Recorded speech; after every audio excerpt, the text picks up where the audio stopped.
This video is brought to you by Gateway Subaru. Higher standards.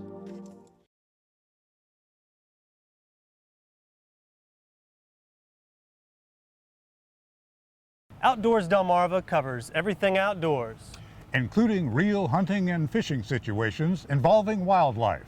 We do our best each and every week to keep it tasteful, but discretion is advised. Now, enjoy the show. This is Outdoors Delmarva, presented by Gateway Subaru. Higher standards. This week on the show. October muzzleloader season in Delaware began on Friday with more of a drip than a bang.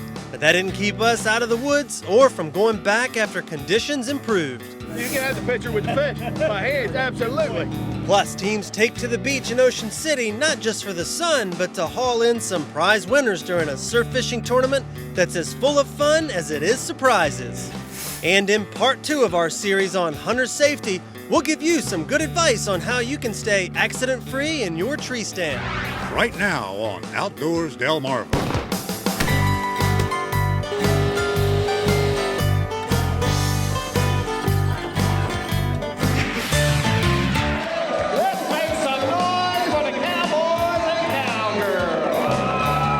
This is Outdoors Delmarva, presented by Gateway Subaru. Higher standards. And now, here's Andrew Tawes. Thanks for watching Outdoors Delmarva. I'm Andrew Tawes. We'll be checking in with my partner, Captain Willie Dykes, in a few minutes.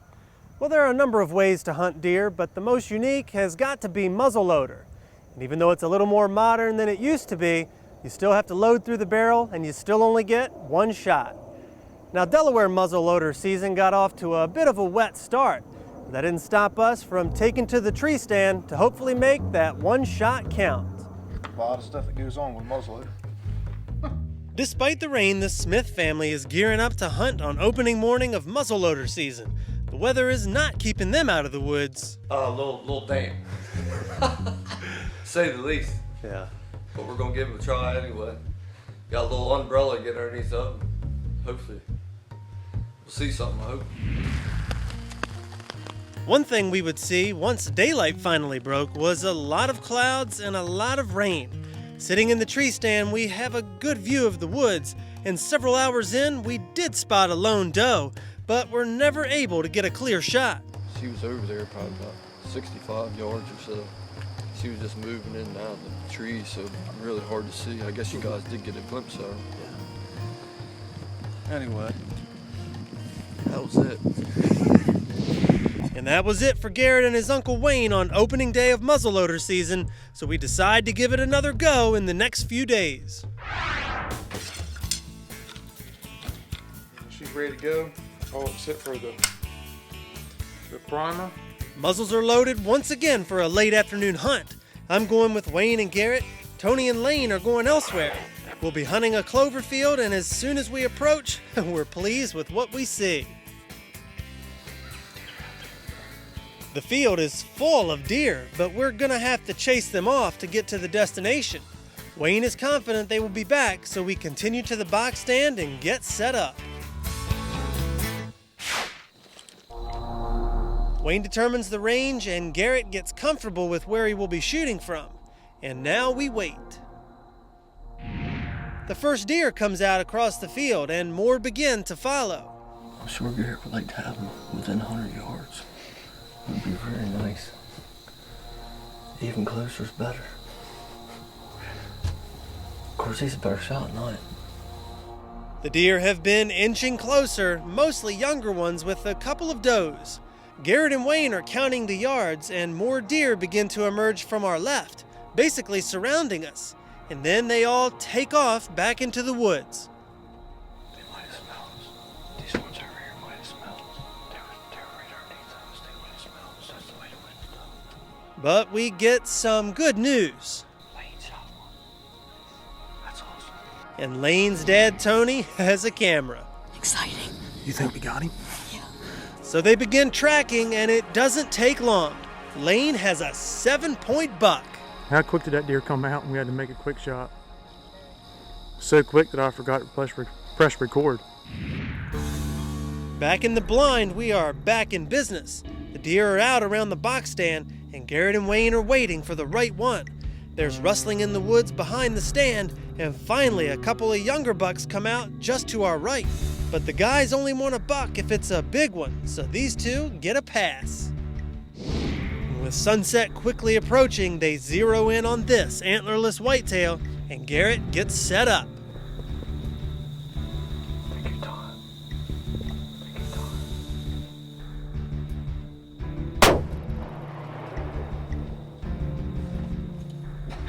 But he's still standing. The one shot did not reach its target, and before Garrett can reload, the herd of deer decide to take off. That's it, bro. And that is it for us as daylight disappears. So we check in with Lane and his 7-pointer. I was watching the squirrels and then I saw deer legs and I saw him. Got the gun up on him, shot him. I'd rather see my son shoot a deer than me shoot a huge buck. I mean, that's fun to me. When he heard about oldest son Garrett's shot, Tony reiterates what any seasoned hunter knows. It's not the last time it's ever going to happen, I can guarantee you that. Misses will happen. Despite a miss, there's some meat to go on the table. And from the looks of things, Garrett will have plenty of opportunities to redeem himself. Get outdoors, Delmarva! Coming up next, one of Ocean City's longest-running fishing tournaments enjoys another day in the sun. We'll take you to the surf fishing contest that's full of fun and surprises. But first, did you know?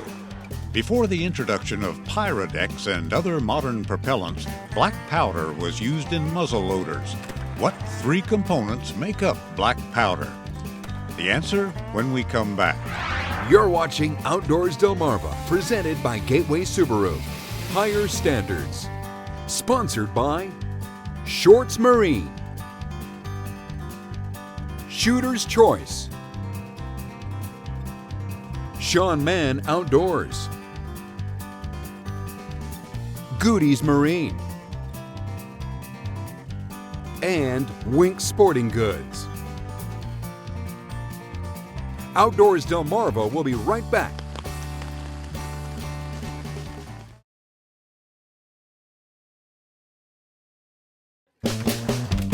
Did you know? Black powder consists of charcoal, sulfur, and potassium nitrate.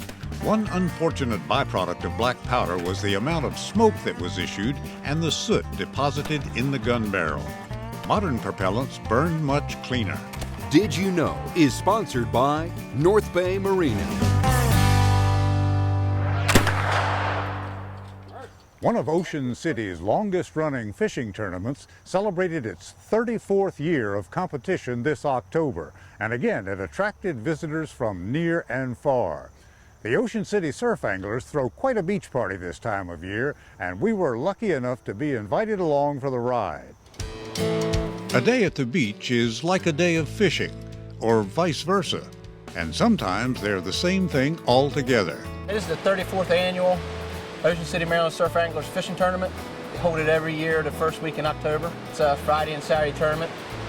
We got this year 73 teams entered, and it's been a beautiful weekend. For an early October day, it's unusually warm. It's been in the mid-80s, so it's sunbathers are loving it. The fishermen aren't liking it as much. The cooler it is, the better the fishing is. The hotter the temperature, it seems like the fish just don't want to bite. It's a nice beach day, other than just not great for fishing. Adding to the excitement and the decibel level is the OPA offshore boat racing event. Hopefully all that noise just scares the fish closer into shore. What do you got there? The teams draw a total of 4 different fishing stations at random up and down the beach and rotate between those locations with their catches measured in points. You got 11-inch fish as long as it's state law, state limit. Flounder, of course, has to be 16 inches, so that'd be a 6-point fish. 11-inch bluefish and so on would be 1 point. Every inch after that's a point, up to 20. And then after that is 3 points per inch. At the end of the tournament, the team who has accumulated the most points is declared the winner. We've got drum category, we've got kingfish, bluefish, croaker, flounder, just about everything. And we measure everything. We encourage the guys to keep them live in a bucket so we can release them live. And you know, these guys, a lot of them like to eat them, so they kind of like to keep them too. So Today we'll be riding along with tournament judge Danny Selby and family to check up on the teams and record the catches. Nose first, sweep the tail. Who caught him? 3-point fish. Andy, keeping him. All right. While the story of the afternoon seems to be bluefish, He's there. there are a few surprises along the way. Here's some on there, right? It's off, whatever it was. It's still on there. Hang on.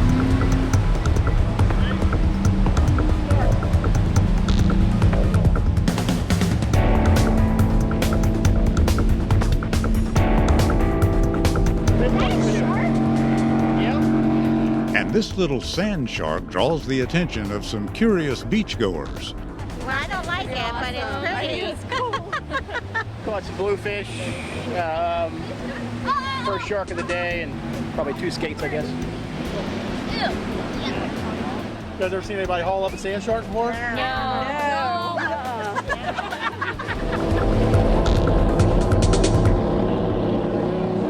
We also ran into our friends, the Baitin' Babes, who never miss this tournament. I think our first year was 2004 or 5.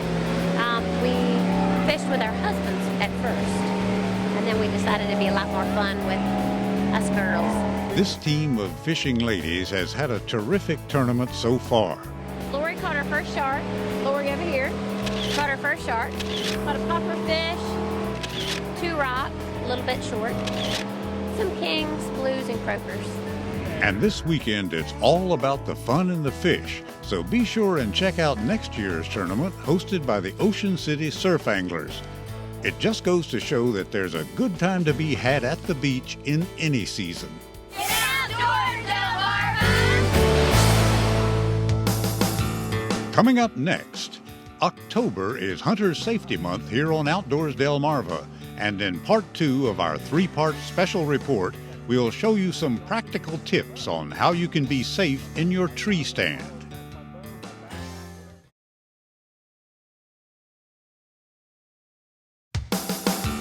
You're watching Outdoors Delmarva, presented by Gateway Subaru. Higher standards. More and more hunters here on Delmarva are using tree stands to increase their chances of success in the field. Unfortunately, that also means that tree stand accidents are on the rise. In this second part of our 3-part special report on hunters' safety here on the show, we'll be talking once again with Rick Morris, who's going to give us some practical tips geared toward the experienced hunter that might make the difference between a successful day in the field and an unfortunate outing that might result in serious injury or worse. Rick, of all the tools that a hunter uses in the field, the guns and knives and the arrows, which single thing causes the most and the worst accidents? An improperly used tree stand and the equipment. Now, you have an example here of just about every different kind of tree stand. How about giving us a few tips on how to be safe in a tree stand? Okay, the first thing I want to talk about is the full body safety harness. A full body safety harness is simply a series of straps and buckles around your waist, midsection, and around your legs, that should you fall while climbing or while you're in your tree stand, it will prevent you from coming to the ground if you're attached to the tree. The key is being attached to the tree from the time you leave the ground until you come back down. The first type of stand I'll talk about is the fixed position stand. The fixed position stand simply attaches to the tree. Wherever you mount it to the tree, that's where it stays. Now we have this one at ground level, and this is where you should practice using yours at ground level until you're comfortable and understand how to use it. Number one, always read and understand the manufacturer's instructions and how to use it. I have sectional steps here that you would climb as you're installing them. Now, as you're climbing, you want to use a lineman's belt around the tree so that you can lean back as you're climbing. You would lean back on it and work hands-free and be able to pull your equipment up without having to carry anything. You don't want to try to carry anything as you're climbing. And you'd simply work your way up the tree Once you get your stand set in place, you would attach your full body harness, the tether of your full body harness, and I'll just step up in here as if I had climbed, attach the tether to the tree strap and sit down on your stand. And notice when I sit down, my tether is snug here. Doesn't affect me when I'm sitting down, but should I fall out of the stand, I won't fall below the... Catches you right away. And then you can scramble back onto the platform. Yeah. When you stand up, it does not interfere with your shooting, whether it's a rifle or bow, either way, but yet it'll keep you from falling out of the tree. As you can see, tree stand safety is a loaded topic, and we're not through with it yet. So be sure and tune in next week for part 3 of our special report on hunter safety. And coming up next on the show, we'd like to introduce you to the newest member of the team, and one that is guaranteed to stop you in your tracks.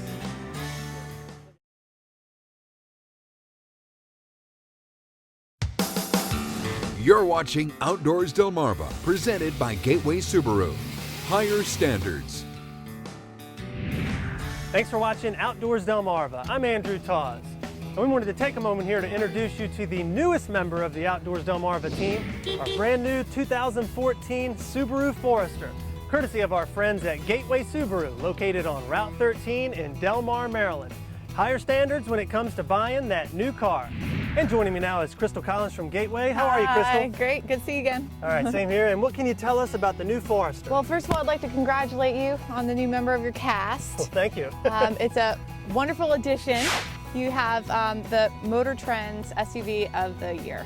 And of course, you have Subaru's symmetrical all-wheel drive on the 2014 Subaru Forester. And Subaru's history with all-wheel drive is the best, and that's why people want them. They know that the reliability is great, the all-wheel drive is there. There's really no reason not to buy a Forester. The standout feature of your new cast member is the eyesight safety system. Now, why would you want eyesight? Well, it's going to help save you if you have to brake quickly and you can't do it fast enough, or if there's a car in front of you that stops, or if you just want the adaptive cruise control is awesome. You don't have to slow down when you're in traffic. The cruise control will automatically slow down. So it's a really great feature, and I think you're going to love it. All right, well, Crystal, Willie and I did a little test earlier on the eyesight system, so let's go check that out. Look, Andrew, there's a deer. Well, actually, Willie, that's a 3D archery target from our friends at Whitetail Outpost. Well, why don't we take the Subaru and check out the eyesight to see if it really works? After all, it is running season.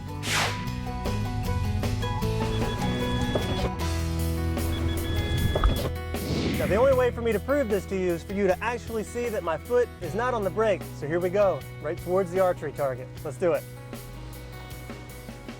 Foot's off, foot's off. Oh, yeah! How'd that work, Andrew? Well, Willie, I gotta tell you, the eyesight definitely works.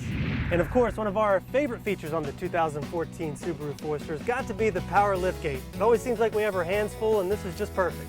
Yeah, and you have tons of space. When you have your hands full, you can just put all that stuff right in here. With the flip of a switch, you have up to 74.7 cubic feet of space. Oh yeah, that is pretty sweet. All right, Crystal, well, thanks for coming out and introducing us to the 2014 Subaru Forester, the newest member of the Outdoors Delmarva team. You're welcome. All right, and if you're in the market for that new car, one that is safe, reliable, and has symmetrical all-wheel drive, look no further than our friends at Gateway Subaru, located on Route 13 in Delmar, Maryland. Gateway Subaru, higher standards. And we'll be right back. Coming up next, your latest viewer videos and pictures. Outdoors Delmarva viewer pictures are sponsored by North Bay Marina.